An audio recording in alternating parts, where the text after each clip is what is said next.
After their hard-fought victory over the fearsome dragon Necrozite, the heroes found themselves in the aftermath of the battle.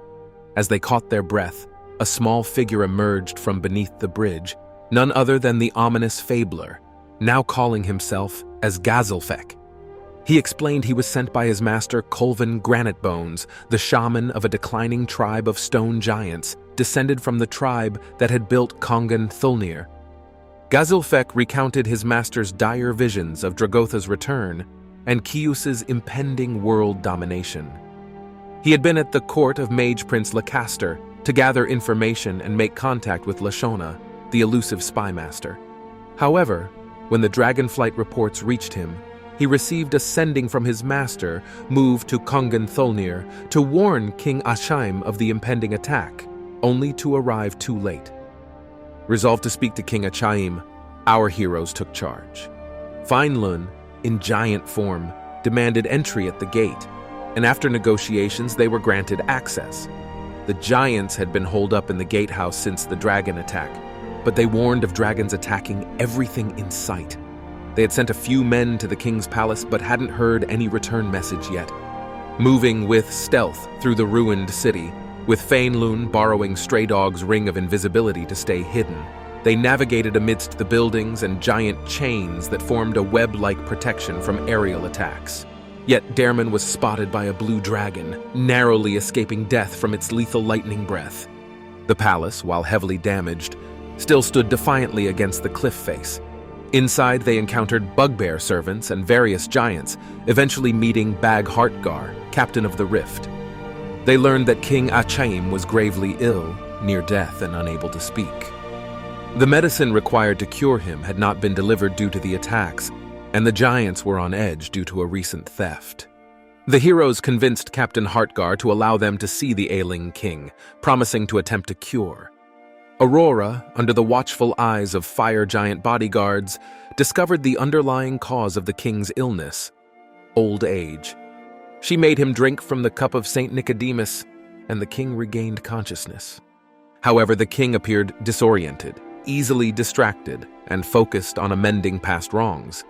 He revealed that the giants' tradition was to protect the Citadel of Weeping Dragons, but internal factions had divided them, with he himself primarily concerned with retaining power during his reign. As the heroes attempted to extract more information, a comical altercation occurred when Feanlun inadvertently canceled his invisibility by slapping the king to try and get him to answer more questions. Tempers flared briefly before Sasha intervened with a magical suggestion. Stray Dog seized the opportunity to discreetly claim Feanlun's ring of invisibility and prevent further shenanigans. The heroes deduced that the phylactery was likely within the citadel, a separate vertical rock column connected to Kongen-Thulnir by stone bridges. Stray Dog scouted ahead and spotted a blue dragon guarding the bridge. After resting and recuperating, they planned to eliminate the dragon and gain entrance to the citadel. The heroes advance over the bridge. Aurora and Sasha make up the rear while Feanlun and Daermon act as vanguard, and Stray Dog connects both groups. The blue dragon rose to meet their challenge, and the heroes recognize it is not just any blue dragon. It is the legendary Vermerox. The dragon's electrifying presence filled the air, and the battle erupted into a clash of epic proportions. Bolts of lightning arced across the sky as Vermerox unleashed its deadly breath, threatening to engulf the heroes. The dragon attempted to shield itself with fog clouds, obscuring its form and striking from afar with telekinetically hurled rocks.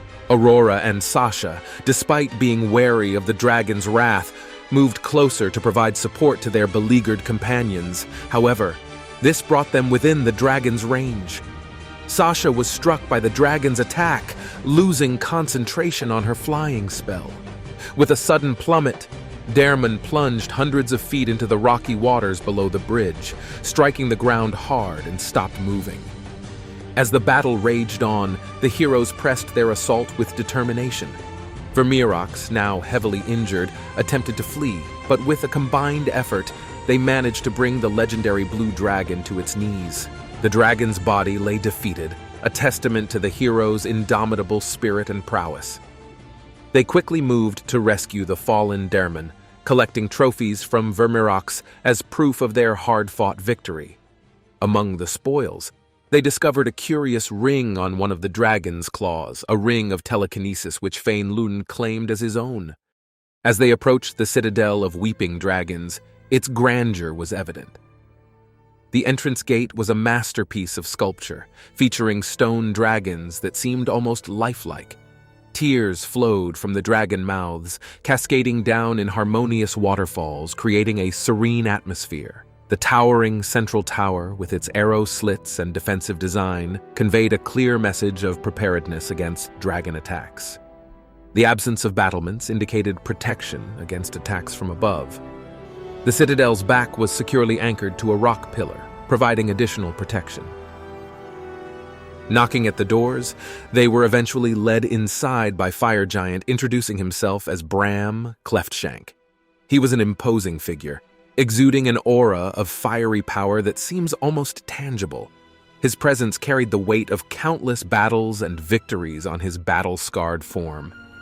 Bram's skin glows like molten lava, and his eyes burn with intensity, revealing a grim and unyielding demeanor. Bram's armor, a masterpiece of craftsmanship, appears as if forged from volcanic rock. Explaining their mission to defeat Dragotha and the dragons, they convinced Bram to call out the Citadel's leader, Kagro Thundersmiter. Kagro Thundersmiter's presence was palpable as he emerged from the tower. As the ruler of the fire giants, his authority was unquestionable. His skin glowed like molten lava, and his eyes burned with intensity.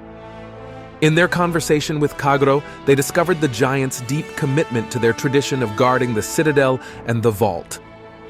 Despite their best efforts to persuade Kagro to let them see the vault, they were met with resistance. Kagro revealed that accessing the vault required 3 keys, of which he possessed only 1. He mentioned that Charlgar from the Rift Lords had informed him that King Achaime had his key stolen. The heroes pressed further, hoping to gain access to the vault and find the phylactery. However, Kagro remained adamant that this was as far as they could go within the citadel.